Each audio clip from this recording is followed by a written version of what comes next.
All right, getting into picks and bans of the finals with Elkhorn versus Random Lake. The first ban from Elkhorn is immediately getting this Hades and this Bologna out of here. Just two picks that they really don't want to go up against. Banning the Thor from Random Lake, really just, again, Thor is just really, really good right now. He is, if played right, can get you immense amounts of pressure in lane. Poseidon is also one that Elkhorn has been very comfortable going to, and again, Elkhorn just gets rid of the Thanatos. Random Lake had actually played Thanatos earlier today, so that was why they decided to ban it. Not only is it one that they actually like to ban in almost every single one of their sets, but they saw Random Lake playing it earlier.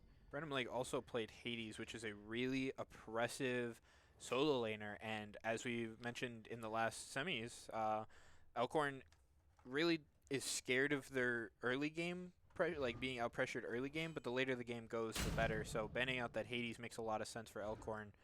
Random Lake going to be picking up the Atlas and the Cupid, which are both really good picks. Unfortunately, stripping away the Atlas from Elkhorn.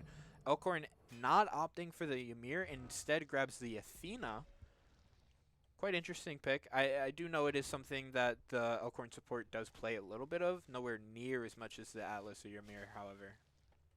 Yeah, a little bit interesting that they didn't opt to go towards this Ymir. We had seen previous success with it in the semifinal match that was just played. The Athena pick, though, is still a decent pick.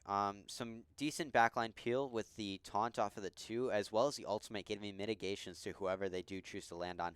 And it also does an insane amount of damage if that ult is used more aggressively um, towards maybe something like solo lane, or like ulting the solo laner or the jungler to help with the dive towards the backline. I would like to see this Athena played a little bit more defensively, using that 2 for peel, and using those 1 for block stacks. But either way, I do trust this pick. Elkhorn also chose to ban out this tier 2, just really not letting Random Lake get any sort of pressure in that solo lane. The Daji pick is a comfort pick for Elkhorn, so it's pretty reasonable that Random Lake would be banning that. However, Random Lake is taking a long time here with their 5th and final ban, really choosing who they want to take off the board.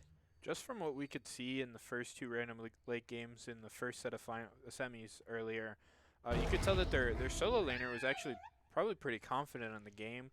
So I feel like it's going to be pretty hard to ban him out to where you can ban every character he's comfortable on and maybe force him on a pick he isn't comfortable on, a pick that he doesn't play a whole lot of.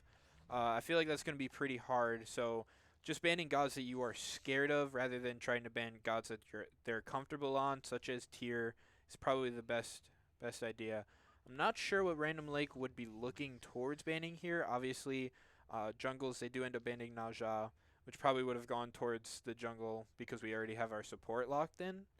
Unless we saw an Athena flex into the solo lane, which I doubt was going to happen because the Elkhorn solo doesn't play Guardians really that much to be comfortable enough to pull it out here, but it is an option at the very least. Correct. And we also do see the Suki ban. So it's clear that Elkhorn was watching the Random Lake games earlier and really picking which parts of their opposition they thought were going to be the most troublesome, and they go immediately into this Pele for the jungle. A very strong pick right now, and it's going to net them a lot of early pressure. Once this Pele hits level 5, I do expecting her to be ganking either middle lane or that solo lane just to get some sort of pressure, just to get some sort of ball rolling. The solo laner for Elkhorn is pulling out the Sun Wukong, a very safe pick. Kind of allows the solo laner to sit back and not necessarily worry about it. It's definitely good into the matchup if Random Lake does choose to run the game through that solo lane.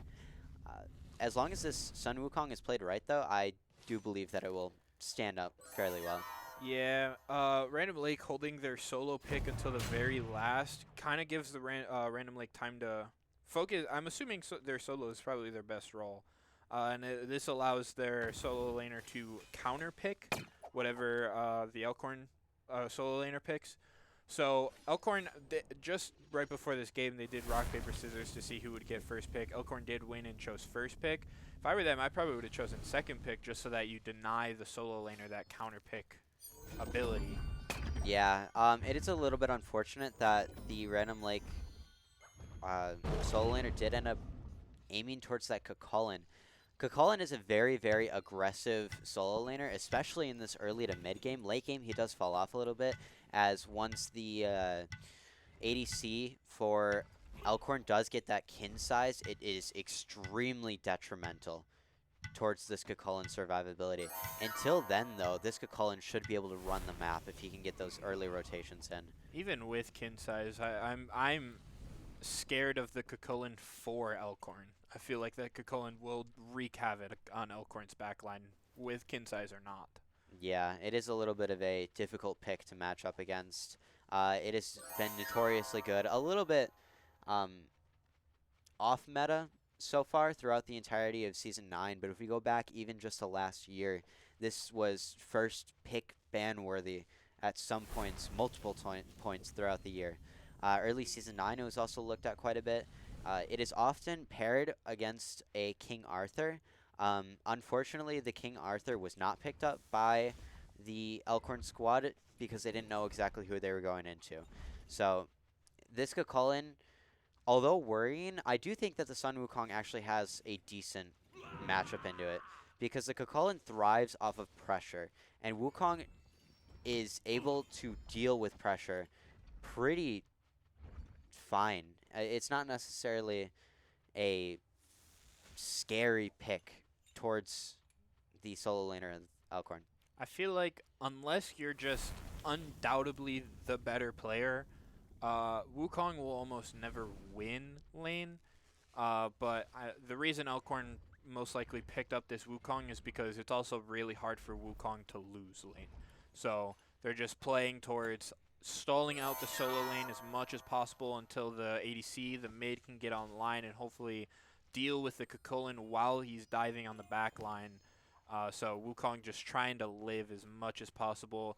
Made so easy by the 3 when you use your bull, by your ult, which gives you so much sustain and you can't take damage. The 2 slow did just recently get buffed, so the slow is what, 30% now, I believe? Yeah, unfortunately, though, it's not necessarily going to be applied all too often, especially in the 1v1 matchup, because I do know that the Wukong will probably be sitting under tower quite a bit. Yeah. Yeah, just using that one to poke out wave, using the Bluestone Soul Eater to just sustain up, making sure that this Cucullin just can't run the solo lane too much.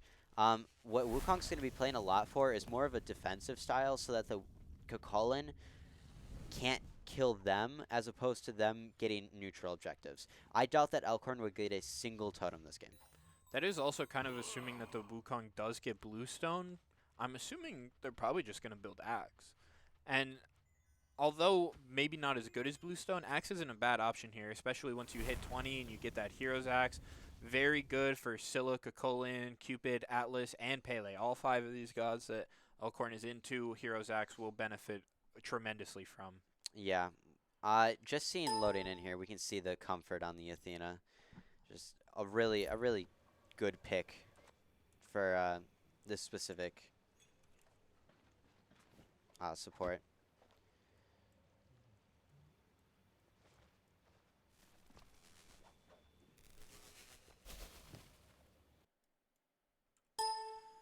Looks like the game got paused here. Not quite sure why. Yeah. So we're going to check that out real quick. We'll be right back.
All All right, the right. Kukulin did DC for a second there, but he is back, and the game is unpaused now. Yeah, the Wukong's going for the axe build. Gonna get the Soul Eater. I wouldn't say is probably the best idea, but it's also not the worst.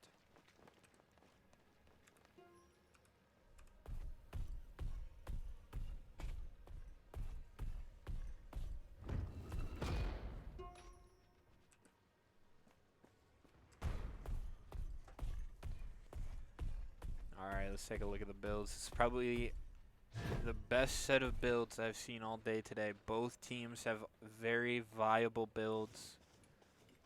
Yeah, it looks like the Robin's just warding the red buff just to get some information before the game starts. I'm not sure exactly what they're looking for, um, given that you pretty much know what everybody's going in this game. I will say though that it is interesting that the Kukulin is going into the hammer tree because Kukulin doesn't use mana. Usually the hammer tree is used a lot for mana sustain, particularly with Runeforged and Blackthorn hammer, but Actually, I'm pretty sure Kukulin first built Bluestone T1 Sov and then sold it and opted for the Tainted Hammer. So that's actually very interesting that you point that out. yeah, that is really interesting. The Sov has a really good match with any sort of physical opponent. I'm very concerned by the Merlin first building in Aegis this game rather than beads. Like I said, like even if you Aegis, you're not taking damage, but you can just be held in the same spot for so long. Like what's it matter? Yeah, I'm really scared considering that this Atlas pull exists. Atlas pull, Pele knockup, Scylla 1. Everybody on the enemy team has so much CC that the Merlin should be scared of. Wukong, as expected, already getting pressured out by the Kukulin. Yeah. Especially since the Wukong doesn't have Bluestone, it's just really nothing that Wukong can do. Alcorn does hit level 2 first off of the dual lane camps, and you can already see that they're pressuring it out. However, it does look like this Pele is going to be rotating in to try and kill this Wukong. Wukong does hit level 2, hopefully leveled up the 3 instead of the 2, knowing that this Pele is on our way. It does look like Alcorn had either a ward or some sort of vision there to know that the Pele was ganking, as the Alcorn solo laners already under the tower. Alcorn actually doesn't have a ward there, just kind of probably knew that the Pele was going to be in the area due to how the Robin was clearing. Yeah. Alcorn opting to get the Indraceptor, meanwhile Random Lake is getting the Alcove camp. Robin blinking in the mid, trying to pressure out the Scylla, however she does just get out with her 3.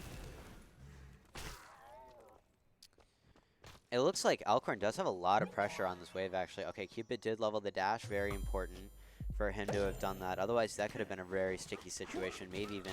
Actually, Cupid did have to use his beads at some point during this laning phase. I don't know when exactly it was, but it was pretty quick. Probably from an Athena taunt. So the Athena taunting again into the Cern 2 does get a good bit of poke on the Cupid. Unfortunately, Cupid has health pots, Death's Toll, T1 devs. Wukong almost dying in the solo lane. Cupid just has so much sustain. Any poke you get on that Cupid is nowhere near worth it compared to the Atlas. We see that this Robin is rotated over just to try and secure this blue buff for the Wukong. It's good reading the rotations, knowing that Random Lake had previously had stolen this buff once they got a lead in the solo lane. Just preventing that from happening is really important. But on the opposite side, though, it looks like there is a purple buff invade being attempted, and there is no rotation quite yet from the Pele. This looks like this is just going to go to Alcorn. All right, good purple buff invade, and good protection of the blue buff from the Alcorn jungler. It does look like the Cupid is going to be returning a little bit of fire, but at the same time, though, that's a lot to keep his wave clear down. That is a good point. Cupid wave clear is down. Now that Cupid's level 3, probably has a point in the 2, which makes poke even less effective. So now Alcorn just needs to be looking for farm. Pele looking to rotate over, does throw out the 1. Maybe possibly looks at the Cern. Ends up backing away. Cern opting to not get the big harpy in that alcove.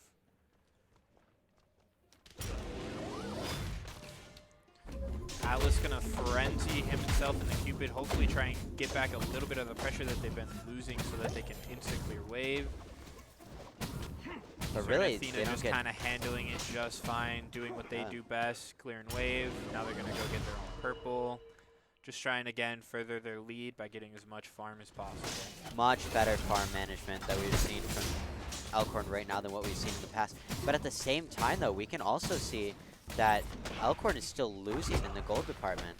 Elkhorn is almost 400 gold right now behind. This totem's going to close up a lot of that gap. And honestly, this isn't necessarily a big gap per se, but it is something that is going to be felt for a little bit. Robin is going into a very sticky situation here, knowing that his solo lane is down. You can't necessarily play around this lane as much as you would like to. With the Pele backing, though, you could start to pressure out this blue buff as Elkhorn. It looks like they're going to opt out of doing that and instead just clear the side camps and box the Kukulkan. If the Wukong decided to stay there and fight and the Raven rotated in, they definitely could have gotten a kill. Enemy blue buff is up, so they possibly could have invaded if the Raven knew. But now, Kukulkan's looking to invade our blue buff on the Elkhorn side. Yeah, it is a little bit of a sticky situation. Good ults from the Raven. It's just Kukulkan hiding in these waves does not give Raven the ability to auto him to get him down enough for the Very kill. good on the Raven by blinking in, waiting for the Kukulkan to dash, and then ulting on top of him. Very well played, meaning that the Kukulkan didn't get out for free necessarily. Pele is going to rotate over, going to ult onto the Raven, hopefully get some kills. Amazing two from the Raven, immuning not one but 2 hits of that Pele ult. Absolutely massive. Pele could look towards this blue buff invade, but it looks like she's just going to opt out of it and instead just give up any sort of pressure. Huge from this Athena to be pressuring out the Scylla like she is, already forcing out a dash. Just feeling this pressure of the Athena early game with the taunt is going to be really important in this mid lane 2v2. Late game scaling, right now I'm looking at the fact that the Merlin late game is going to be an absolute menace when it comes to these team fights. Just absurd amounts of damage going to be brought out. But at the same time, though, he's matched into a Scylla, which is going to have a similar effect. Maybe not as hard, but still a pretty decent matchup. I expect them to scale pretty similarly throughout the game. Once again, Robin rotates over to secure the blue buff. The Athena potentially looking to punish this Kukulkan for stepping up so far. Kukulkan ult down. I think CC immune the taunt that I didn't quite see there. It did look like it. Elkhorn did get their own Scorpion a lot earlier than most other teams have been. Random Lake also has gotten their own Scorpion at some point, unless... Actually, no, yeah, Random Lake did get it. I feel like an under-prioritized objective is the Scorpion. Not a lot of teams realize just how good it is. Yeah, it does give you a lot of global just farm, as well as the fact that it upgrades the buff. And these upgraded buffs are nothing to scoff at either. Upgraded red buff is one of the best buffs in the game. The Raven ulting to get out of the Pele 2 was huge. Still ulting the full health Athena. The Pele did have to use ult in order to get out. The Kukulkan going to gank in the mid lane. Raven does see it. And they are going to do a little bit of damage. A lot of damage. Exactly Kukulkan leaped down. Dude here. Athena does have no mana. The Merlin just absolutely shredding him. Yeah, this Merlin already having the finished Book of Thoth with 25 stacks on it. Actually losing in the stack department to the Scylla. The Scylla top net worth in the game. Since the Kukulkan rotated over, the Wukong looked to try and push and get a little bit of farm. The Kukulkan did catch him out in the jungle. It looked like the Atlas was positioning around the idea of Gold Fury, but Scylla and Atlas both backed down.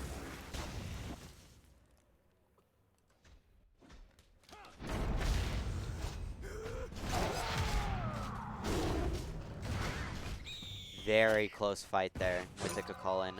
Wukong does not have this teleport up anytime soon. Just used it, in fact, to get back to lane. And this could be a very risky thing to be clearing this blue buff if this Kukulkan chooses to rotate over. Kukulkan goes straight to the blue buff, is not having it with the Robin rotating this time, and that blue buff is gone. Wukong should not even be trying to defend this right now. Fortunately, the Robin decided to back instead of match the Kukulkan invading, so the Kukulkan does get it for free.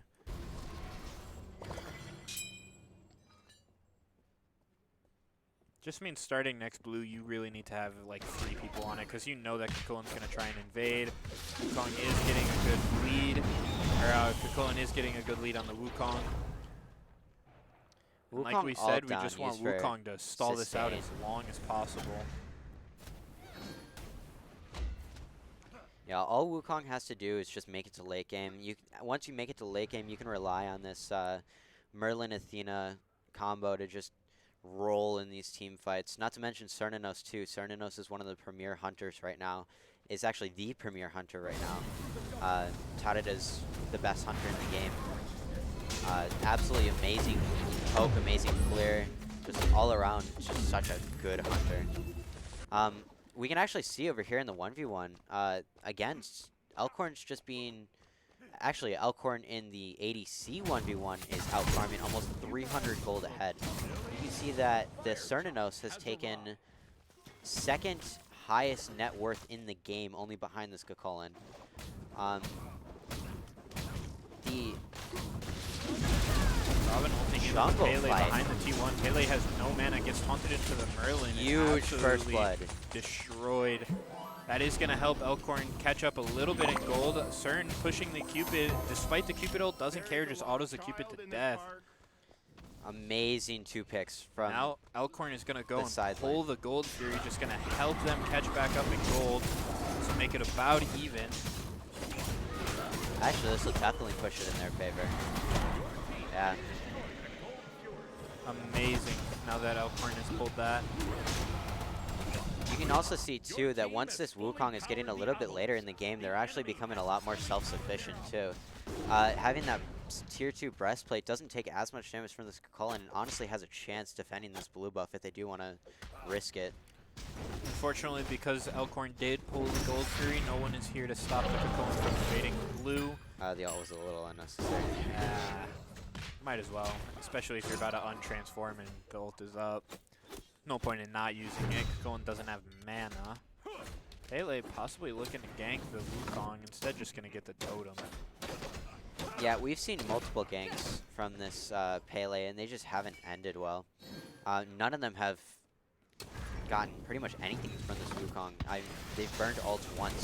However, this invade on the Greater Scorpion is something pretty good. Robin CC and damage immunity down in his kit right now. That's a little bit of a scary thing to have, knowing that this Kukulkan is chasing all the way into the mid lane. The Athena is just being bullied back here by the Scylla Atlas combo, but she is so tanky at this point in the game. I'm, for some reason, getting the impression that the Scylla has a personal vendetta against the Athena, considering how many times the Scylla has ulted her. Pele coming in from behind, ulting in on the low health Athena, and dies to the Robin. They're putting way too much focus into this Athena. This Athena is way too tanky and not too much of a threat, or not enough of a threat to be focused this hard in team fights. We can also see that even though the Cern did get a solo kill on this Cupid, the Cern is already a passive, almost 2 levels up on this Cupid in this lane. The Cern also is rotating in. Okay, just a ward. I was wondering if they were going to try and take a fight in mid. It does not look like that would be the case. Heading back over into the mid lane, it does look like there's a big grouping happening over on this Pyromancer potentially. The Robin does look like he's chasing down the Kukulkan, maybe potentially going in for a gank, but with the Atlas here. And even with that though, the Scylla just being absolutely Way left out of position behind. for that Scylla. I'm not sure if the Scylla knew whether the Merlin was behind her or not, but as soon as she started hitting the Robin, Merlin just burned her down. This is playing out really well for Elkhorn. The Cern is getting the lead that he needs, which means that once this Kukulkan hits late game, Cern is just going to hopefully be able to shred him down, which I feel like is Elkhorn's best win condition right now, is having either the Merlin or the Cern be able to kill this Kukulkan. Yeah, also something to note too, this Wukong was the first time he secured his own buff in 6 minutes. We are getting to the point now where Wukong is very, very tanky and self-sufficient, really. He can just kind of sit under tower if need be and just clear these waves with his 1 and his 2 combo, as demonstrated right there. Doesn't really need anything else. The Kukulkan is proxying right now. There's not really a reason to fight this Kukulkan. He's too tanky to actually kill in these team fights, just off of his passive stats.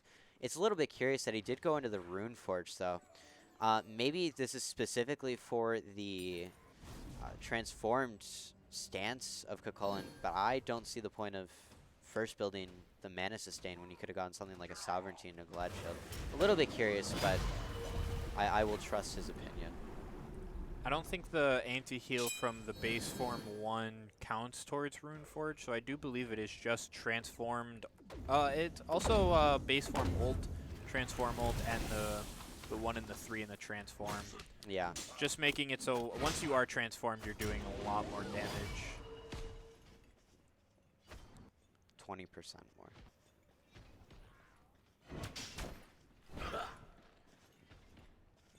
A little bit of a dance going on around this Pyromancer. It's a little bit curious that we haven't seen Elkhorn solo laner rotate in yet.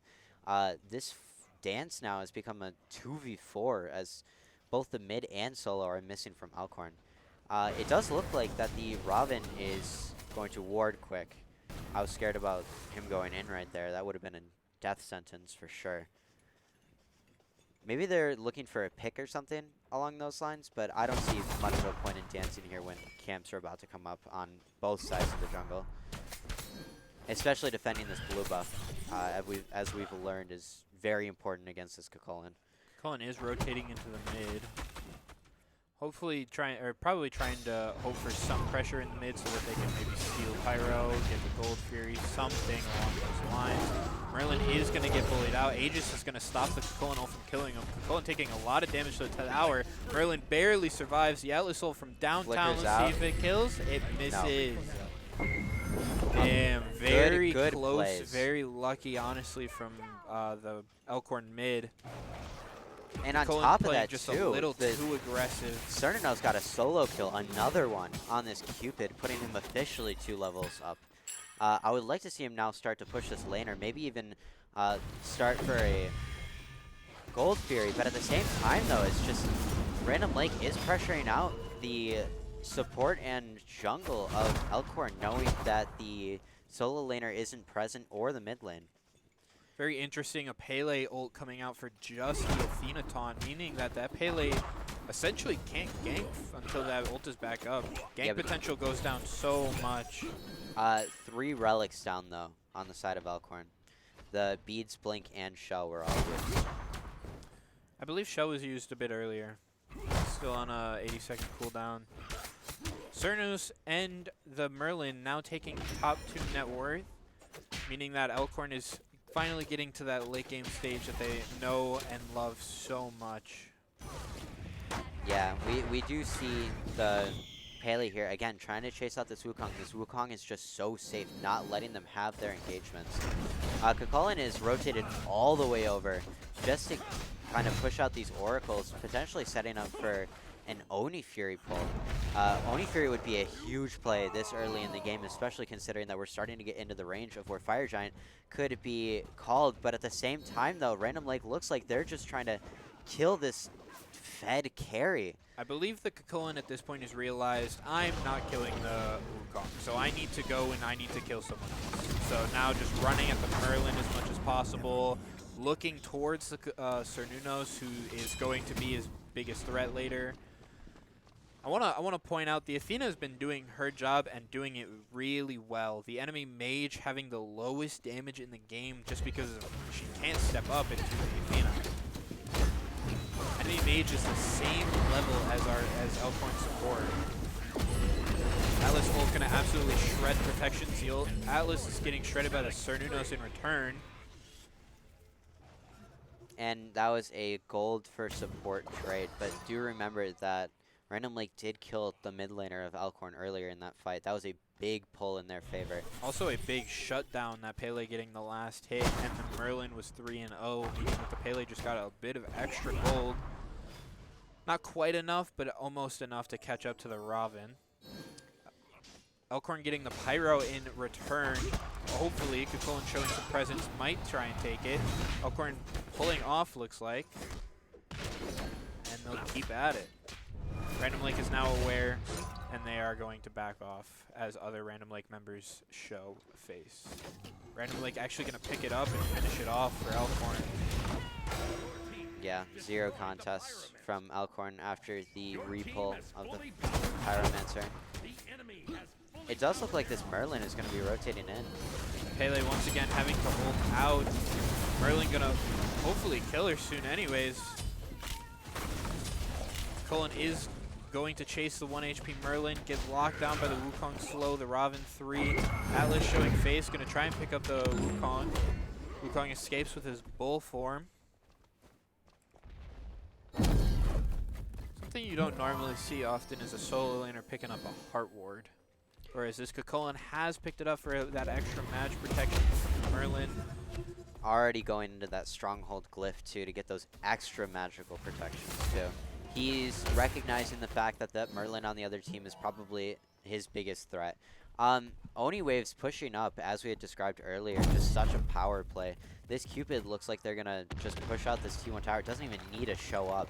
Only the minions needed. That is a huge wave just sitting there. Elkhorn Cernanos has showed up to try and prevent as much loss as he can.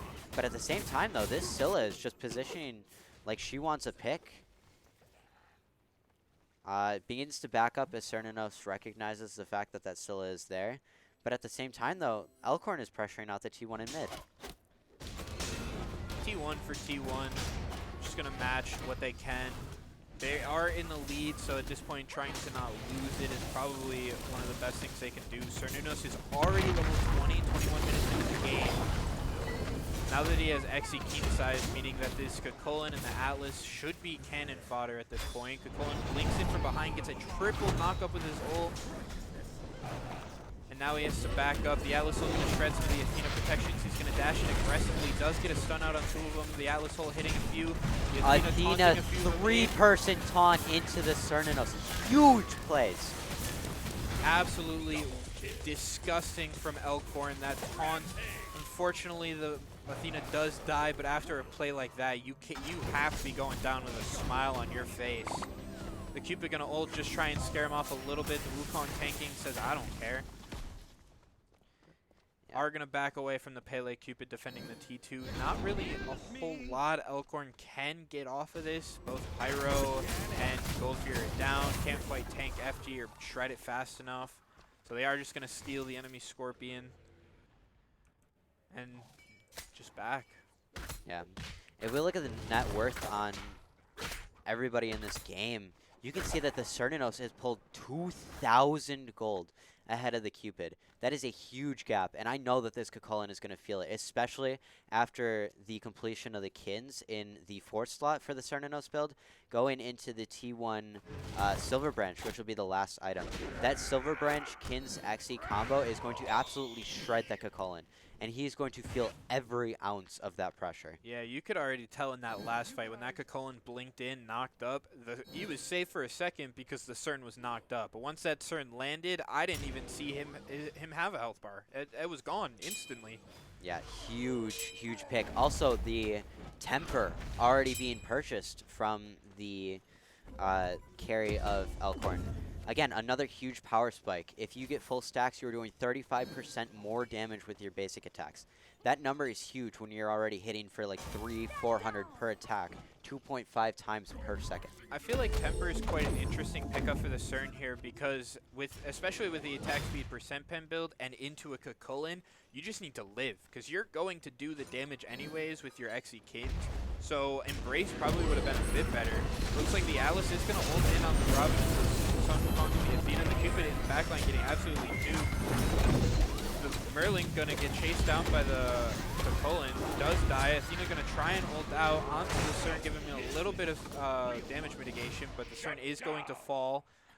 Kukulin took his revenge from that CERN. Yeah, that was a huge fight from Random Lake to try and take any sort of ounce of pressure that they could back. Immediately they go over and pull Fire Giant. This Fire Giant is going to hurt, as Random Lake is so under-leveled right now. Especially since the game. Hunter is dead, they can't really shred it.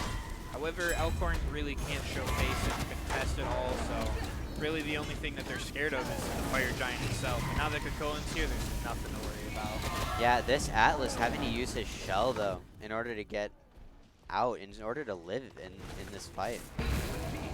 So Random Lake does eventually drop the Fire Giant, not only closing, but now obtaining the gold lead. Even though they're losing in the XP game, they have the lead as far as gold goes in this game. You can see on the net worth, though, that is not distributed at all evenly throughout this game.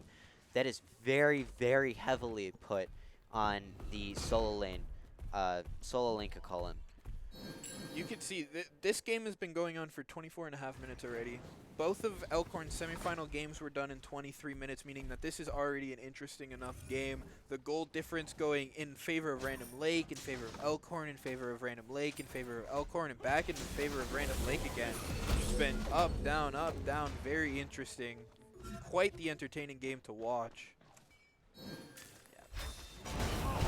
We can see here too, though, that Random Lake never backed after they got the Fire Giant. They are not here fighting with every single one of their power spikes, but it does not look like they even need it, though. Unfortunately, the Athena just can't stop everything that they're throwing at this Merlin.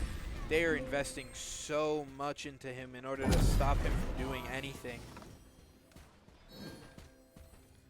Again, another huge team fight, just being able to get that pick and get out. And now they walk away with the objective. Being able to get the Primal Fury in boot. They will lose the T1 tower and left to the Trebuchet, because unfortunately, they have not been prioritizing this Obelisk as much as the Elkhorn squad has. Also, the Fire Giant was not on the carry either, which is also a really strong thing to point out whenever we do move into the next team fight, is that Random Lake's carry isn't doing as much damage as Elkhorn's carry. And that difference probably will be felt. Although it is not happening quite yet, I do believe that it will be happening eventually. I believe so as well. It's so hard for Elkhorn to play this because they have to, Merlin has to live in order to get the shred on the Kukulin. It can't be just Sir Nunos, but they're just dumping everything that they can on the Merlin. I think the best thing that Elkhorn can do right now is just try and get everybody to 20, except for the Athena.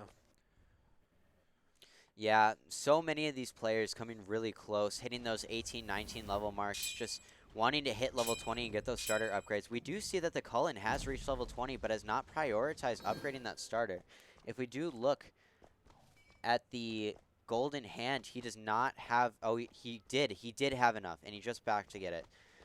Really good upgrade for him. That Tainted Breastplate has some of the best stats, base stats in the game. I believe it's like 70 FISD, which is going to help him survive against the Sir Nunos so well. Right here, Sir Nunos knows that the Kukulin is there, going to try and hit him with a little bit. Wukong going to Tiger stance it. Kukulin is going to dash out, actually, whereas the Pele is ulting in. Athena ulting in as well. Cern going to get the last hit on the Pele while the Athena just has to run away. Wukong doing everything he can to slow down the Atlas. Atlas is going to fall to the Merlin. Cupid barely gets out 1 HP. Only people left in this fight are the Scylla and the Kukulin.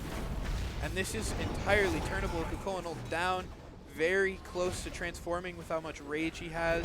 And the Scylla is going to kill the Wukong, unfortunately. Very good damage immunity from the Robin too. Now it's a 3v1. Cern has to run away from the Kukulin. Again, still hasn't transformed. Actually choosing not to transform by using that 2 there. Very interesting choice. I feel like the Kukulin could have chosen that fight and honestly won it if he did want to transform. I don't ever remember him transforming. He did transform once in that fight. Yeah.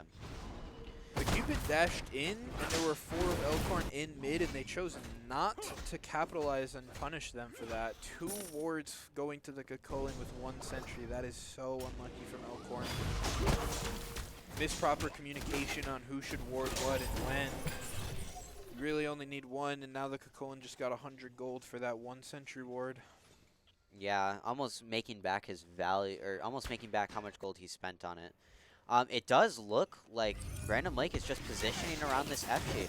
FG will be here in about 20 seconds, and Elkhorn just isn't showing face.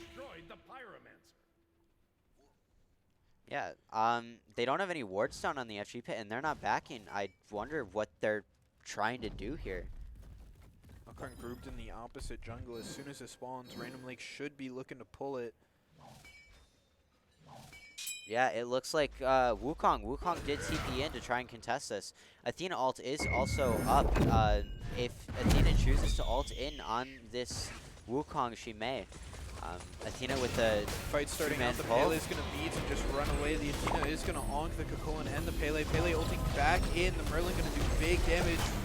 Huge damage from the Robin in the back line, having the health bars of both carries. Cupid running away with a 3rd HP. The Pele does kill the Merlin in the back line, unfortunately, but the Scylla and Pele fall in return. I'm not sure Elkhorn knows that the Cocoon is behind. Well, they definitely do now with the ward going down. Cocoon not transformed, nowhere near enough rage to transform. They know Cocoon's backing up, and they're just going to start the FG. Yeah, with CERN not being in that crit build though, he's tanking it right now. The Cernanos is tanking the FG. It's on the Wukong. Oh, not anymore, not anymore. Okay, this Cocoon is going to be looking for a steal though. I wonder, no. Maybe not a steal, but a cleanup. Pick. Yep. Yeah, could definitely kill the Wukong here at the very least, if not both of them. Wukong does get out with his bird form. Not bad at all. And now that they have, that is EFG2. They killed it just shortly after 30 minutes. They could definitely, they should be looking to group up, but they could definitely punish 1 or 2 people that push up a bit too far. Yeah, Robin and Athena might want to back just to spend up this little bit of gold that they do have. Afterwards, absolutely just pushing these lanes. You can see here, top of the damage chart is this Robin. He's been doing so much in these fights, having the health bars of at least 1 carry, if not both, in both of these engagements instantly. Into this Cocoon, who's just so tanky and such a threat, getting Heartseeker, Hydras, Titan's Bane. That Robin realizes who the threat is and is going to kill them. Yes, and this is absolutely the right play. Cernunos now entirely full build, just missing a little bit of gold on a relic upgrade. That's it. The Atlas is going to come out and try and scare off Elkhorn. Completely 4-man taunt. 4-man taunt. But there's no follow-up on it. A little bit of damage out on the Pele, I believe. And a little bit unfortunate that there wasn't also a shell from the Atlas and 2 beads popped from that little engagement there. Huge, huge taunt.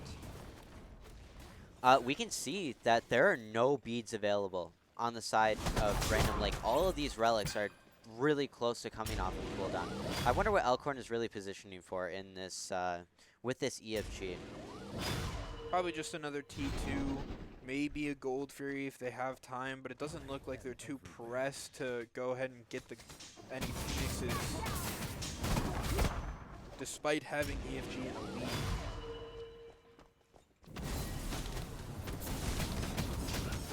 Yeah, they do choose to focus up this T2. I would like them if they have the time to be able to go and maybe siege one of these Phoenixes. Maybe siege the left Phoenix so that they can get a more proper fight over on the... They still have at least a minute left on EFG, so they still have plenty of time to go ahead and push up one of the lanes, ideally left.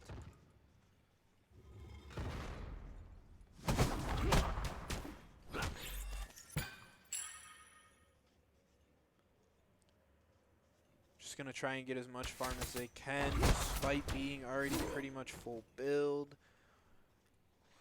Every single starter on Elkhorn side has been upgraded. Cupid opting to sell his starter to get a 1 crit item. Very interesting decision. Scylla, not even 20 yet, can't upgrade her starter. Elkhorn grouped now, pushing into the mid. Merlin doesn't have EFG, not like he really needs it. There's 3 in right. Elkhorn should be looking to push this as soon as possible. Not quite fast enough. The Atlas ult, Cupid ult, Cocolan ult, Pele ult, gonna nuke the Merlin yet again. Cern ult gonna hit the Cocolan, doing big damage. He's so low. And he does get out, unfortunately. The Athena taunting the Atlas. Cern doing about a quarter of his HP in 3 autos. And the Raven so low. Yeah, a little bit unfortunate coming from the side of Elkhorn. Maybe just an overzealous fight, not understanding what exactly was up on the side of Random Lake. They also didn't necessarily use all the resources that they could have. You can see that the Wukong held their ults here. The Merlin who died had beads and Aegis. Yeah. They do get Gold Fury, so it's not a complete loss, but they are now out the EFG despite not getting any Phoenixes. This is looking to be a long one. Yeah. All towers wiped off of the Chaos side for the Random Lake team. Something that I find completely and utterly beautiful is how many wards are being bought right now. Everybody has a ward, or has just placed a ward. Atlas had some and placed them. Yes, that is absolutely amazing to see that we are getting into more high-level Smite. Definitely showing how much these players have practiced and really strategized about what they're going to be doing in these fights. Robin pushing up to D-ward the FG pit and potentially getting caught out. Thankfully, his team shows so that Random Lake just doesn't run him down for free. Cocolan, not quite as tanky as you would have thought, does have a Spirit Robe and Magi's along with that Rune Forge, which I would assume he would have sold by now. Yeah, a little bit interesting that he still has it. Maybe he just doesn't have enough gold to maybe warrant the selling of it. I would have expected something along the lines of Brawlers, given that Pele doesn't have it. Pele diving the backline, getting onto the Merlin. Merlin dies again with beads and Aegis up. Wukong going in, fighting this Cocolan, the Pele low, being ran down by the Raven. The Pele Double kill. missed her ult and still killed the Merlin. That's just how much of a threat she is. However, Pele and Cupid did fall down despite only the Merlin dying for Elkhorn, meaning that Elkhorn, with Random Lake now backing up and the Trebuchet pushing up in the left lane, they pretty much guarantee this EFG for free. Cocolan teleporting in the back line. Elkhorn isn't aware. Can he come in and steal it in time? No. Elkhorn does get it. Cocolan probably going to die here to the Cern. Despite having Magi's, it's not quite up. Does get rooted, and the 3 of them do take down that Cocolan. Meaning that 3 of them are dead, 2 of them coming up fairly soon, but Elkhorn, especially with the biggest threat down, should be looking to push at least 1 Phoenix coming up soon. Looks like they are looking towards the right Phoenix with the little time that they have left. Yeah, I do support the call, knowing that the Cupid's going to be up in 1 second, just going to the nearest Phoenix, making sure that they can at least get one of these down. Especially with the fact that Merlin just respawned too. They are sitting in the Titan room. Is this a panic end? Nah, surely not. Surely Elkhorn realizes that their dreams are going to be futile if they push. Yeah, They just need to go for Phoenixes again. Random Lake so scared to fight them right now, which they should be. Their carry is down. Cocolan still respawning in 10 seconds. Elkhorn is just going to go for every Phoenix they possibly can. And hopefully they just back up now. If they push, then this was all for nothing. They do back up. Very, very good. Yeah, I do like to see the fact that Elkhorn is really taking advantage of everything that they've, like most of the picks that they've gotten in this game, they have actually been able to fight neutral objectives and push their lead, which we haven't seen a lot of from many of the other teams so far, especially today. We do see here that Cocolan still has that Rune Forge hammer. Very, very interesting to see. The fact that there is no brawlers against this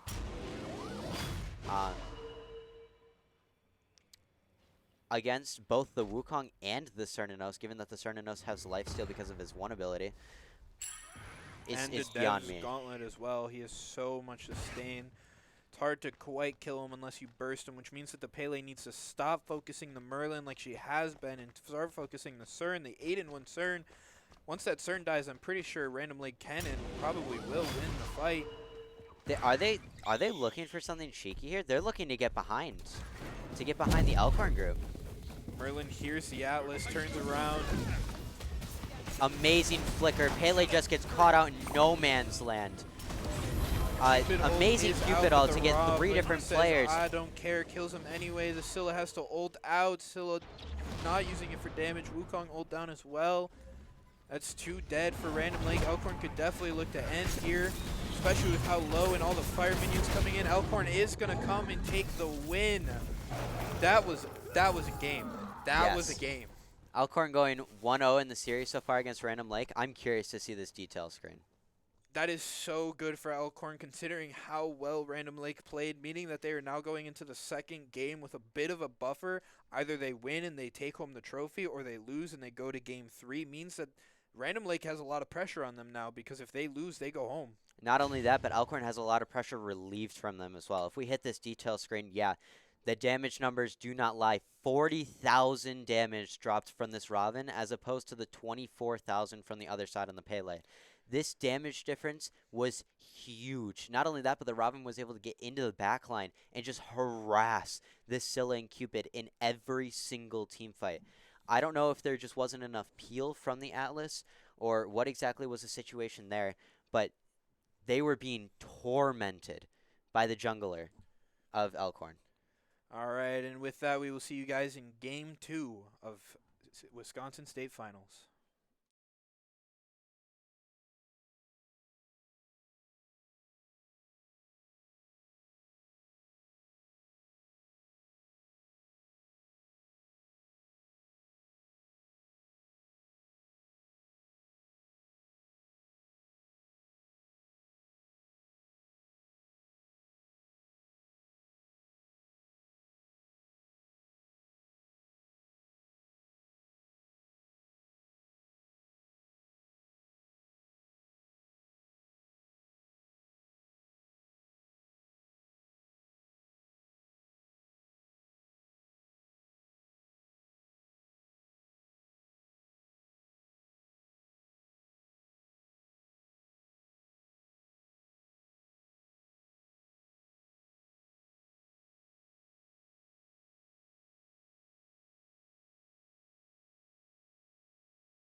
All right, and we're back for game two. Random Lake decided to take first pick this time, given that they lost the first game. And right away they ban out that Cernanos. They recognized that he was a threat. Again, sticking with the Hades ban on the Elkhorn side. The respect ban, though, from the Cernanos, that has to feel good for Elkhorn. Oh yeah. That CERN played so well last game, and just knowing what it can do now that that solo laner especially had to deal with that, I'm not surprised it got banned. Yeah, ending something along the lines of 8-1 and 8. Yeah. Yeah, Ymir and Robin both following for the Robin also getting banned, which has to feel so good for Elkhorn just knowing, wow, those two characters did that much to scare Random Lake away from him now. Yeah, I'm a little bit surprised about the lack of a Bologna ban on the Elkhorn side. I know that they originally banned it before and claimed that they had troubles with it in the past, but it doesn't seem to be any sort of priority here. Thor being hovered is terrifying for Elkhorn. Thor is one of the best jungles right now, especially if you know how to play him. Actually, very good for Elkhorn now that Thor didn't get picked, because Thor is a character that Elkhorn plays. So if they did pick Thor, then that really narrows down Elkhorn's jungle down to two options, both of which are probably his worst of the four. Yeah, I'm shocked. Yeah, the fact that you hover Thor and then swap to Susano, I was stun locked for a second. I was shocked as well. Yeah, I'm hoping that Elkhorn does pick up the Thor in this third spot, although I doubt that it'll be the pick for the jungler. It'll probably be the pick for the solo, and then, They end oh, up locking in the Thor. You know, what if that was just a big brain idea from Random Lake to hover it to put it in Elkhorn's mind, and then Random Lake is like, all right, we know what to do now, baby, and then they just manhandle this Thor. I would not be shocked. That's the big brain plays from Random Lake. I'm calling it. And Dylan is moving now on. stunned. They do end up banning the Bologna second ban phase. Probably realize that the solo laner is going to pick later in the drafts just so that he can have some kind of counter picks. But now that Elkhorn is last picking means that Random Lake no longer gets that counter pick option for solo. Yeah, I'd also like to point out the fact that there are no respect bans on the side of Elkhorn. They are perfectly fine going into a similar draft that they did last game. Um, pretty Well, much no care in the world. in itself, Hades is a respect ban because Random Lake played it earlier today and did really good on it. And they realize if we let their solo laner on Oh, and Hades, there it and is. now Kakolin is banned as Yep. well, if we let him on these gods, we are going to struggle. Yeah. At least. I will say though that the Cernanos and the Hoi being taken away from the ADC of Elkhorn and the Izanami. All three of those are the only three gods that Elkhorn's ADC has played throughout the entire season, which means that Elkhorn is now going to have to pill out another ADC that nobody has ever seen before. On Elkhorn's uh, dual lane carry. I'm curious as to which one he's going to lean towards. Elkhorn locking in the Sun Wukong again. There's so many options I know that the ADC player does have. Wukong doing about as well as we expected. Struggled a little bit in the early, but as long as Wukong survived into that late game, then Elkhorn had a chance. Worked out just as well as we envisioned. I'm interested to see what their Random Lake solo laner is going to lock in this time. They're putting a lot of thought into this. As they should, I feel Yeah. like there's so much pressure on Random Lake right now. If they lose in pick bans, then they lose the game, then they go home. Daji.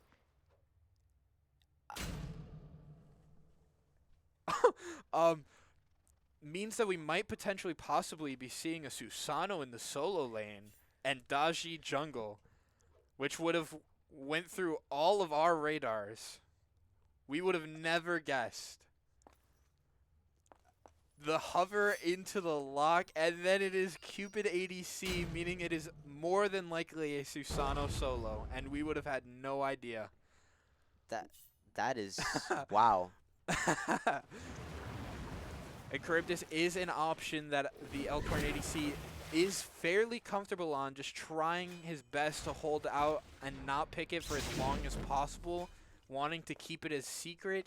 so that nobody knew that he was comfortable on this pick. Charybdis is the biggest counter matchup into Cupid as far as the Hunter v Hunter goes, because Charybdis can hop in her 3 and immune both the Cupid's stun and the damage from the 1. And it's not necessarily that Charybdis direct counters Cupid because Charybdis is a better matchup. It's just that Charybdis is the most favorable matchup into Cupid. Cupid still is a bit better of an ADC than Charybdis, and we might see that in team fights later on. But Charybdis still does have that survivability into the Cupid, which makes Charybdis probably the best pick into a Cupid you could hope for. Yeah. I'm hoping that this Charybdis really does prioritize the yellow number build, given the fact that they have that weird attack chain, especially utilizing the Oboe and the Kins with that. Yeah, Oboe and Kin size being Charybdis's best items. It's so good.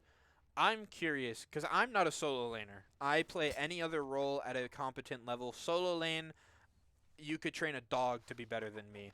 For someone that does play solo lane, Dylan, how is the Wukong into Susano matchup? The Susano's not going to be able to bully as much as he wants to. Susano, most assassins in the solo lane are really good at kind of building more of a damagey style and just blowing up backline in team fights. But as far as like laning phase go, they don't really have the same pressure that you'd be looking for. So maybe the Susano is meant to be sort of a late game carry more so than a laning phase carry. Because as we saw in the previous game, just carrying in the lane is not going to be enough for this random like squad. Yeah, that is a very good point. Once they get to late game, the Susano will be able to just blink, absolutely nuke a Charybdis, which is another thing, actually, that might push the Charybdis towards a crit build because there's 4 squishies on Random Lake's side. Yeah, the one tank being the Khepri too, he is not a threat to this Elkhorn squad as far as, particularly in the backline specifically. However, he is a threat in regards to their solo laner being so scary. Not only do they have to kill him once, but now they have to kill him twice. Yeah, and that's going to be a huge detriment towards their ability to fight against such a damage-heavy team. I do feel, though, that having the Poseidon, the Thor, and the Charybdis, all of them have really good matchup into heavy, squishy comps. Poseidon now has multiple targets where he can just drop the Kraken and absolutely blow up anybody that he wants. Thor can just dunk and one-shot pretty much anybody on their team except for the Khepri. And Charybdis has more favorable matchups into damage and less favorable matchups into sustained damage because of the 3, the Whirlpool. So something along the lines of Susano ult or Cupid 1 isn't going to be as effective against this Charybdis because she can just duck under her tidal waves and completely immune it in the middle of a team fight. I do have to say I'm a little bit concerned about Elkhorn's late game just looking at team comps because Charybdis ult is almost always used for escape. Sun Wukong ult is almost always used for escape. Poseidon, Atlas, and Thor being a single target ult. Poseidon and Atlas are really the only 2 team fight ults, whereas Cupid, Susano, Scylla, Daji ults all combo very well together.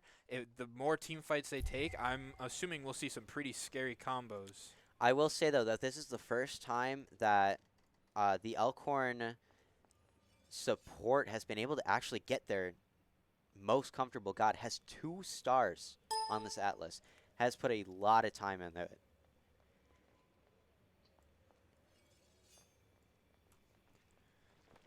It is Susano solo. I'm still shocked that I didn't see it coming.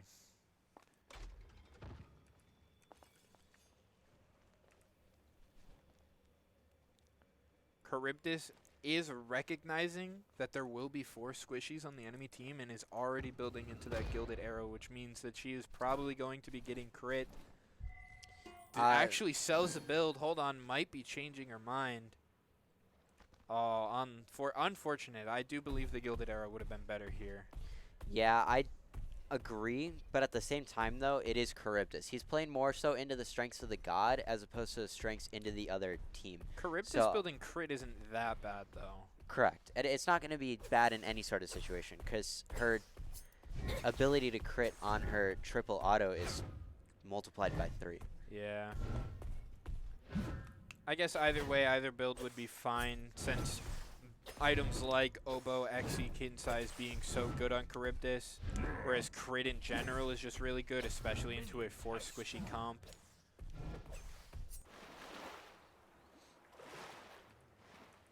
Silla's model kind of bugging.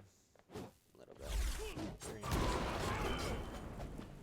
Most Susanos don't realize that you were supposed to start the 3, which already goes to show how much of a threat this guy is. I say that and then he fails to pick up his blue buff. However, we all do that, gotta admit. Happens to me. Yeah. Like I'm curious to see how this level 1 specifically goes. Does get a little bit of poke on the Wukong, grouping up the wave, making it a bit easier for him to clear. Wukong just showing mad respect. Don't blame him at all. Just like last game, just got to stall out the solo laner. As per usual, Elkhorn getting early pressure in the duo lane, hitting level 2 super early, already forcing out the Khepri beads. The Cupid beads and the Khepri shell, both dual lane relics down.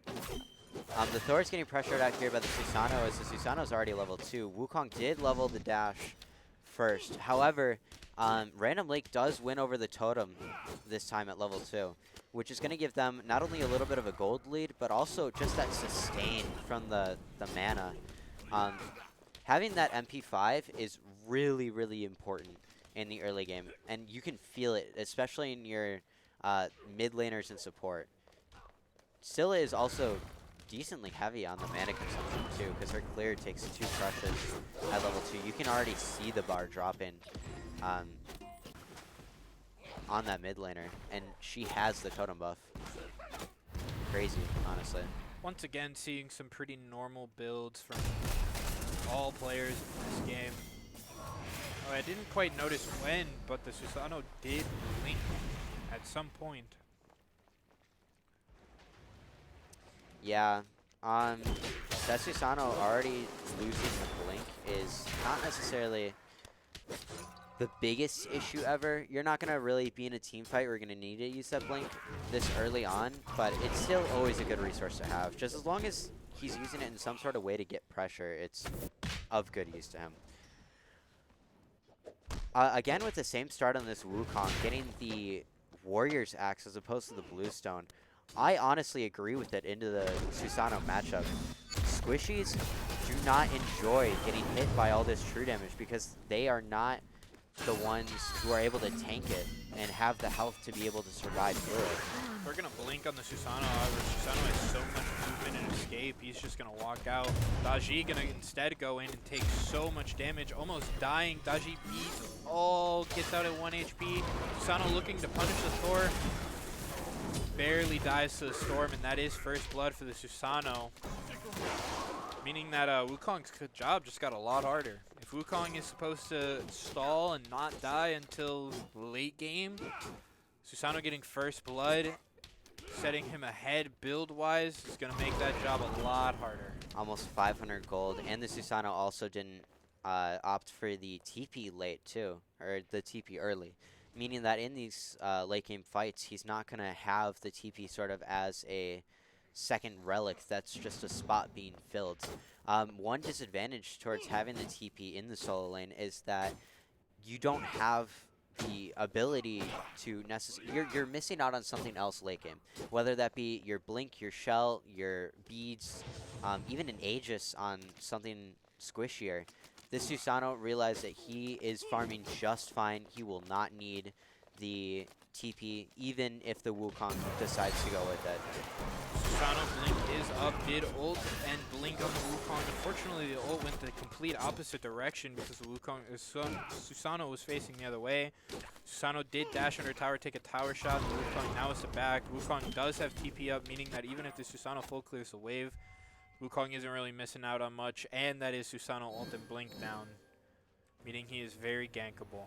Yeah, we can already see that. Wukong is already also starting to stack. Big fight starting out with the Thor gank over in the duo lane. Cupid beads are down and still dies.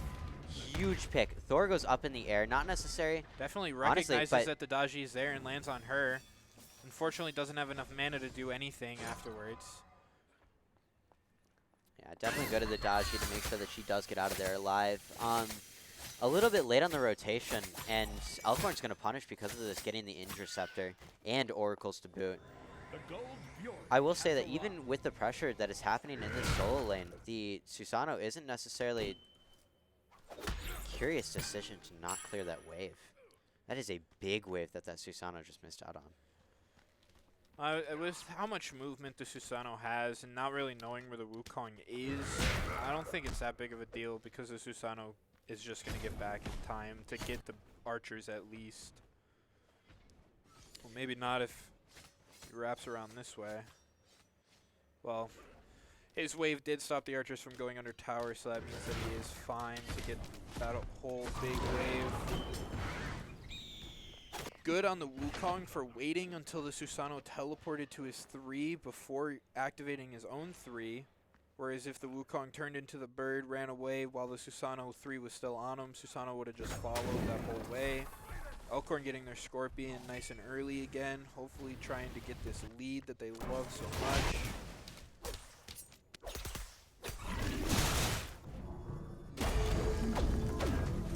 Yeah, not really much happening on the other parts of the map that we can see so far. You do see Random like pinging out that Thor, just knowing where he is, whether that was caught on a ward or just sound cues. But good job to know that the Thor is lurking in the jungle. That's some very important information, especially considering the fact that Thor ult is back up, and that ult is terrifying if you're a squishy, especially in the early game. So far, it's so even for both teams. If anything, Elkhorn's up just a tiny bit because of their stacks. Unfortunately, Poseidon does miss his ult, but in return, Scylla misses her ult as well. Yeah, the Susano is rotating in here, though, and this is going to be a huge rotation if somebody from Elkhorn gets caught out. Their solo laner does, I've noticed, rotate quite early. Thor going to ult in return, get a good wall off on that Khepri. Daji ulting. Unfortunately, doesn't hit anybody. Dash. Hits the Thor. Nothing was gained from it, though. No follow-up at all, since the Scylla ult was down, unfortunately. Wukong did follow the Susano rotation. Pretty rare from the solo laner. Yeah, although it is a really good rotation, though. Although the fight is over, so they should probably be getting back to lane. That is a juicy wave that has just spawned up over there. Yeah, Susano looking to just get as much damage as possible. Meaning, probably, most probable game plan is to just nuke backliners late game. Yeah. Susano recognizing that he doesn't have enough damage to put too much pressure on this Wukong, and just going for Totem instead. We do see here that they're still having this skirmish in mid lane. Kind of died down at this point, but we do see though that the gank is coming in on this Charybdis over here in the duo lane. Cupid ult down, immune not only the 1 but the ult with just using the 3. Charybdis just walks out, didn't even have to use the beats in that situation. And that Huge is play. why Charybdis is so good into Cupid, because Charybdis just gets out for free, meaning that it's really hard for Cupid to punish a Charybdis. However, Susano with his lead ends up killing the Sun Wukong, despite diving under tower and being squishy, takes shots and doesn't care at all. Yeah, a little bit unfortunate for the Elkhorn solo laner. That's going to put the Wukong even further behind now, putting her second to last on the gold chart. And honestly, that could be taken at any moment. Susano is up about 1,000 gold on the Wukong, about 900 now. Yeah, 9 about minutes 1,000. 9 minutes in, just because of that first blood gold the Susano got, meaning that the Susano is about half an item up on the Wukong. Yeah, that is a very, very big thing to be noticing. However, Charybdis is going in on this Cupid over here. Charybdis already having the dev stacks done is huge. Charybdis again using the 3 to counteract the Cupid one. Unfortunately, the minion body blocks. Otherwise, the Cupid would have died. Dashi ult forced out over here. I'm wondering what kind of skirmish happened in the solo lane. Maybe Thor ult was used to create some pressure over here. Really good play, making sure that the solo laner isn't getting too far behind. even though the Susano has a big lead, it is not necessarily the end of the world as long as they can push their lead. And Elkhorn is just getting a Gold Fury. Actually, very good idea from Elkhorn. Random Lake Great has shot no clue calling. that this is happening. Charybdis has almost 3,000 gold in hand. I'm very excited to see her back and see what she opts to go into, whether it be crit or the attack speed percent pen build. Yeah, even though you do have the temper, it's still okay to be going this crit build, knowing that you still get the huge amounts of power from the Embrace on Charybdis. Well, you would probably, if you go crit build, get the temper, or maybe sell Death's Toll late and get another crit item. Or even a Dominance, as we've been seeing in some players. Susano ult, unfortunately knocking up the Wukong, making the Susano now 3-0. Elkhorn really needs to look at the Susano and shut him down. Wukong, instead of getting a breastplate, ends up getting a Contagion. And Charybdis is going into crit, meaning that the Susano threat is just a little bit less. Yeah, being able to have the late game damage from this crit build is just so good for self-heal. Thor came down absolutely nuking this Susano in the backline. Susano really has no movement whatsoever after that dash. Hopefully they can catch up. The Thor opting to just turn around. Kepri pulling him in. Daji doing big bleed. Does get the kill on him. Poseidon cracking down. Kepri ult down as well. It's A three lot ults of for ults three exchanged ults. in this And fight. only the Thor died. Did you see what team got Pyro? I believe it was Random Lake. I do believe it was Random Lake. Very unfortunate for Elkhorn. However, gold-wise, Elkhorn is only down about 400, which means that it's still quite an even game. I'm curious to see the trends from the Susano opting out of the Soul Eater that we do see from a lot of these assassin solos.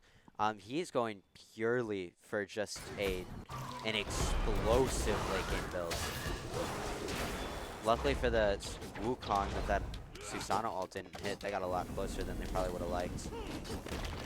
Daji opting for double flat pen, whereas the Thor is opting to get the trans second item, meaning that the Thor is going to take a little bit longer to get online than that Daji who's already online.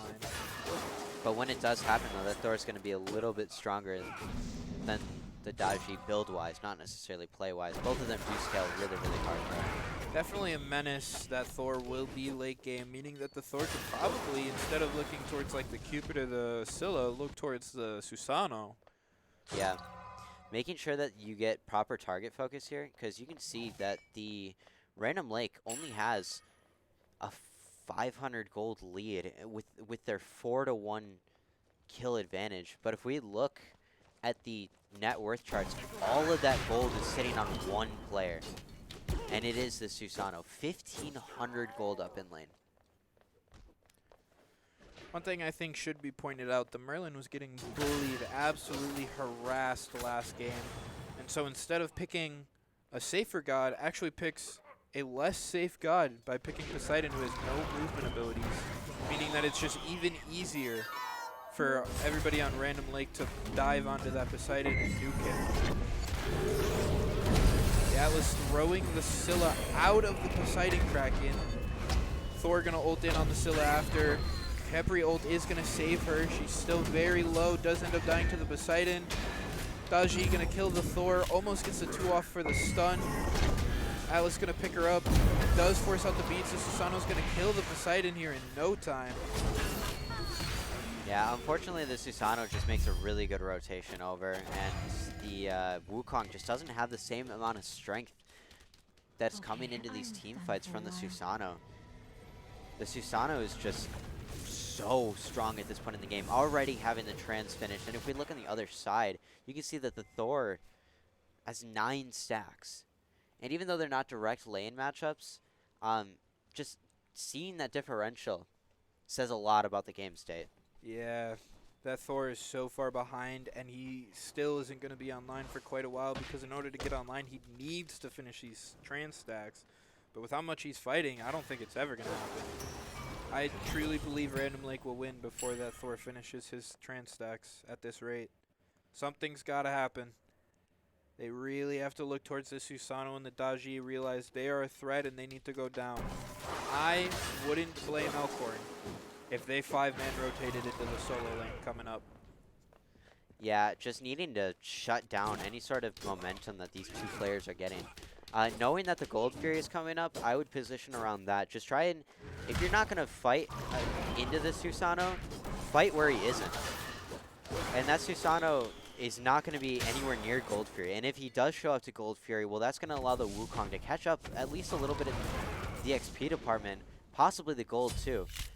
Just getting a pick on the Daji, shutting them down.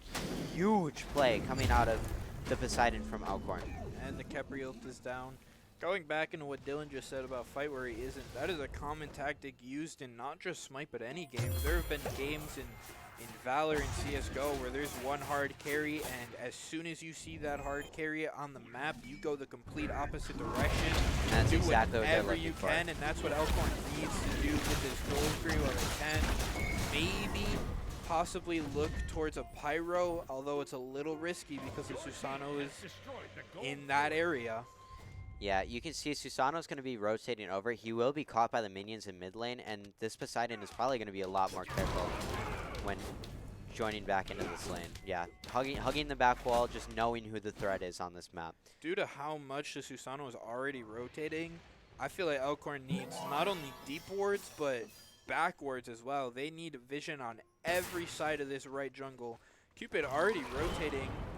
Probably going to kill the Wukong here, but Charybdis pushing the left despite being completely alone. Random Lake knows that the Elkhorn just got the Gold Fury, and they're going to look for this Pyromancer in response. Scylla ult is down for the secure. Very good play from Random Lake, making sure that they can at least get something back after the Oni Fury loss, which is probably the most impactful. Again, just pointing out the gold difference. Actually, never mind that. Huge fight. Susano does die to this Poseidon ult. Huge shutdown gold as well. However, this Daji completely ignores the fact that the Thor was low and rotating back in. But how the Scylla got the last hit on that Poseidon, but the Daji is very low, gets picked up by the Atlas, and the Thor does finish her off. That was all that fight was a 4v5 from Elkhorn, as the Charybdis was split pushing, got a T1 and T2. So not only does Elkhorn get a 2-for-1 trade, they also get 2 towers to boot. And not only 2 towers, a T2 in the dual lane. I believe 3 towers actually, because the Oni wave pushed up right T1 as well. Yeah. Huge just macro management from this Elkhorn squad. As for what I was going to say beforehand, the gold differential, you could tell, was just going back and forth until that last fight where we got 3 towers and 2 kills for 1 kill and a pyro. That was so back and forth, and now Elkhorn's just barely starting to pull ahead. Let's see what they do with their lead. About 3,000 gold in the lead, actually. That was a huge turn in the past 5 minutes of this game. I now retract my statement about Thor not finishing his stacks. That was a very good fight from Elkhorn. Thor ulting in on the Poseidon after her ult is down, does get the kill. He's now 4 stacks away, which honestly I never thought I'd see the day. However, this Susano is rotating in, and with no rotation from the Sun Wukong, huge ultimate from the Susano. Not only getting 1, but 2 people caught in it. However, it's just traded right back with the Daji. Absolutely nuts blink ult from the Susano. Unfortunately, Charybdis is here matching the rotation. Does huge get the Susano damage down. from the Thor Charybdis combo. Cupid is also low, gets pulled in by the Atlas. Khepri does not have ult. Wukong finishing off the Khepri in the jungle as well. That is all 5 from Random Lake dead at the same time. Absolutely insane team fight. Elkhorn gonna push up the mid lane and get the T1 as well. Probably a T2, especially considering how big of a wave they have going into this.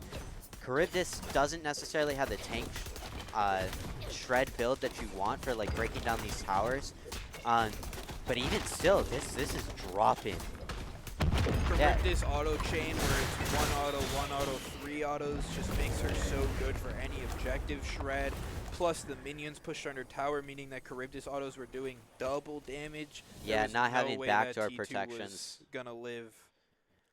I would like to point out all 6 towers are up on Elkhorn's side. and there's one T2 left on Random Lakes. And not only one T2, the least impactful T2.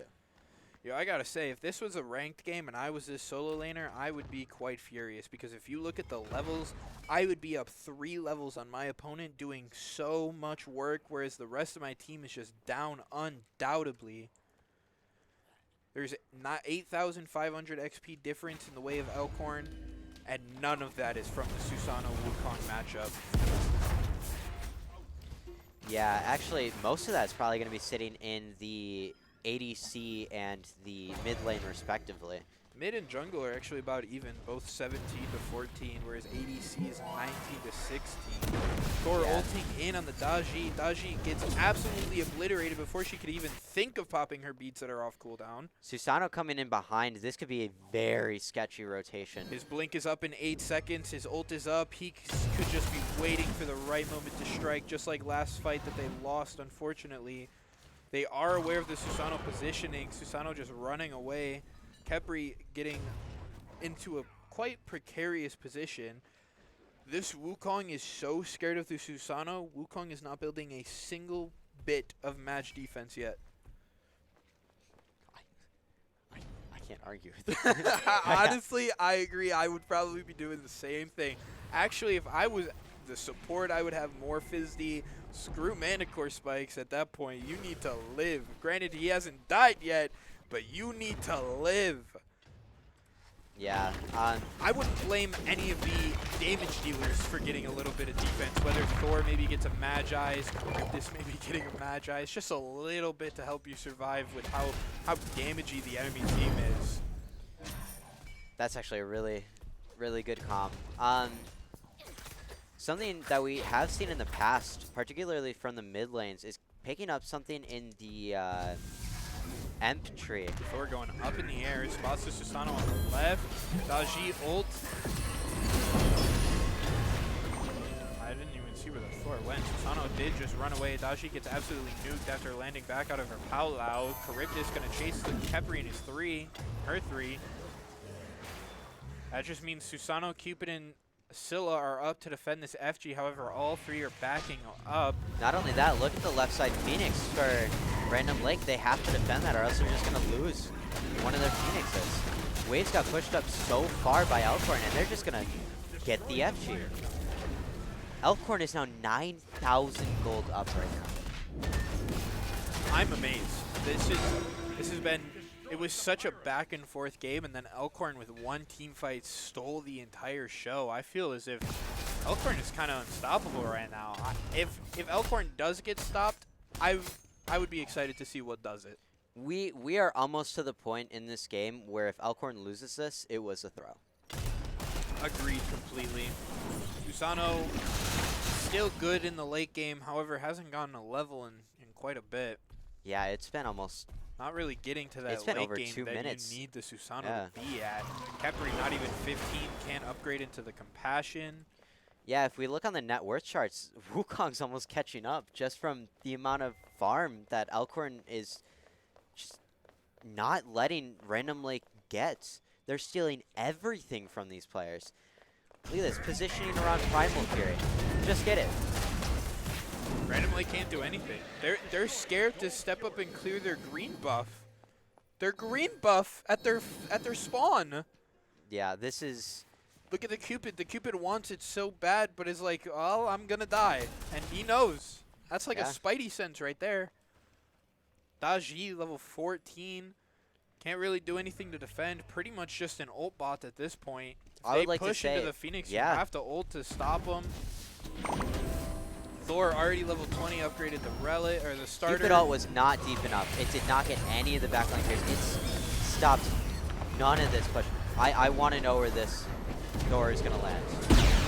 Susano ult Sitting in the out, air, dunks in the middle of 4. Khepri ult's already out. Already drops the Khepri. So many ults invested from Random Lake, and only the Atlas died. Everybody else pretty much full HP until that Poseidon just gets obliterated by a Scylla 2. Yeah. Charybdis also sitting in their ults, left Poseidon for dead. Very... Thor hit by the slow on the door might cause his death if Random Lake is able to recognize this fact. No. He lives. They do not chase. That Susano was He was thinking about it. the one to stop Elkhorn right there. They could have pushed and gotten that Phoenix for free. Instead, Susano blinked on the backline and killed 2 in no time for easy. Even still, after that huge team fight, Elkhorn is still 10,000 gold. Yeah, that's absolutely crazy. Elkhorn, again, just getting whatever farm they can. Still have the FG buff on their 2 arguably most important players right now. Correct. Poseidon not really doing as much as he normally does. The relic usage, though, much better from this Poseidon. Having both of them on cooldown, even though he didn't make it, it's better to overuse them than underuse them. Agreed. One thing I will point out is I've noticed Elkhorn's ADC has been building chaotic beads a lot lately. I don't know who got it in his brain that that's a good idea, but we need to have a talk with them. Yeah. Both of them. The one that gave him the idea and him for actually building it, because that item is terrible right now. Absolutely horrendous. That item used to be good until they stopped it from proccing of every single bit of CC, because what used to happen is like Hoon Battle, Kabrakan Tremors, every little bit of CC that you suffered did damage through chaotic beads, and it was just brutal. Daji Holbot going in, Thor ulting in, saying I don't care. Poseidon doing no damage with his ult. Look at the However, left side Phoenix Susano though. ult. Look at the Phoenix. These waves, Elkhorn's waves are just winning and pushing into this Phoenix line. Susano Yeah, they're currently just- top damage they're just gonna because rotate of his over. ult alone. Gonna end up getting an Erendite just to further exemplify his ult damage. Pulling in 2 of them. Cupid ult coming out, getting a last hit on the Poseidon. Charybdis trying to run away as much as possible. Atlas gonna die. Charybdis ages down, and Cupid end up killing all of them. Susano died, and Elkhorn still lost. It's starting to look a bit grim, despite as much as I was hyping him up. It's quite unfortunate. Yeah, Random Lake has brought this gold lead from 10,000 to 8,000 in the past about 2.5 minutes. They're just fighting better. Even though Elkhorn is farming better and has the better map plays, they just can't kill the Susano. He's too wiggly. I think this really goes into what I was talking about in picks and bans, where, yeah, Elkhorn has a pretty good comp that they're almost entirely comfortable on. However, Random Lake's team fight is just so much better. The only team fight you have on Elkhorn is Atlas and Poseidon. And with the way the Poseidon is performing right now, the only team fight you really have is on Atlas. Whereas Random Lake has so much better team fight than Elkhorn. This Fire Giant already dropped down to 50% HP. This Thor just hammering down on this Cupid. Both relics down from the Cupid. Thor going in on the Cupid to stop him from burning the FG, waiting for the Poseidon to come in, because the only way that Elkhorn gets this FG is if Poseidon secures it. Unfortunately, does it a bit too early, and they still get the FG. Poseidon killing the Daji. The Khepri way out of place, dies as well. Susano in the backline, half HP, 1 HP. Scylla killing the Wukong. To 2 for 2, unfortunately, but Elkhorn did steal the FG from Random Lake. Yeah, that brings us back to a 9,000 gold lead. 9,000. I'm curious to see what they actually do with this lead, though. Because last time that they had FG, we saw that they had a lot of issues taking down that Phoenix. It's so hard to push into a team who has this much team fight defense. With you push under Phoenix, you get Susano ulted, you get Cupid ulted, you get Scylla Daji ulted. Like, it's just so hard. Really, the only way that you can win a team fight is if it's outside of the Phoenix. So I expect once these Elkhorn jungle and solo laner to respawn, I expect them to go like Pyro, Gold Fury, just try and stall out a little bit, to be honest. It's really hard to do that until those 2 are up from Elkhorn. They could be positioning around the Gold Fury around this time. Susano and Cupid are on the red buff, so they are aware of this. Yeah, also something to take into account, too. If Elkhorn does choose, if they do recognize the fact that they can't fight under these Phoenixes, there is a secondary win condition under the high school association that if Elkhorn wins by 20,000 gold, they automatically win the game. Which just means that an early early pressure farm meta like Bakasura, Izanami, these guys are just so much better because in the high school league rather than like ranked or even SPL, because you just have to get farm for these guys to work. Thankfully, huge Thor wall blocking off the Daji. Doesn't even matter because she's dead before she can even think of popping the beats that she has up. Daji was a problem this game. She was 2-0 and now she is 3-9. Yeah. Alcorn realized that she is no longer a threat like she was in the early game and starting to punish her for going up a bit too far. Like I said, they can't really push under the Phoenixes despite even having FG on 3 of them. So that was a really good fight where Alcorn realized, hey, they're outside of Phoenix range, so we're able to fight them a bit better. 11,000 gold lead at this point. Alcorn looking to potentially siege again. Daji is up now. All right, looking like this fight. Minions are under Phoenix no longer. Charybdis unfortunately didn't get any damage off on the mid Phoenix. Both Khepri relics baited by Elkhorn. Very huge. This could look to be a very promising fight for Elkhorn here. They are going back to the Gold Fury, but hopefully they group up afterwards and push. Hopefully get something down. Any Phoenix at this point would be worth it. They are going to lose FG shortly.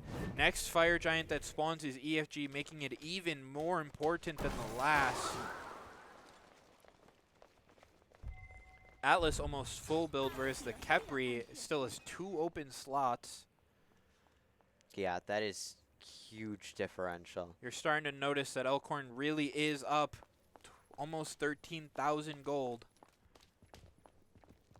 Yeah, 31 minutes in. And even still, we're at the point right now where Random Lake isn't even close to finishing some of these builds. The Daji has a shifter shield.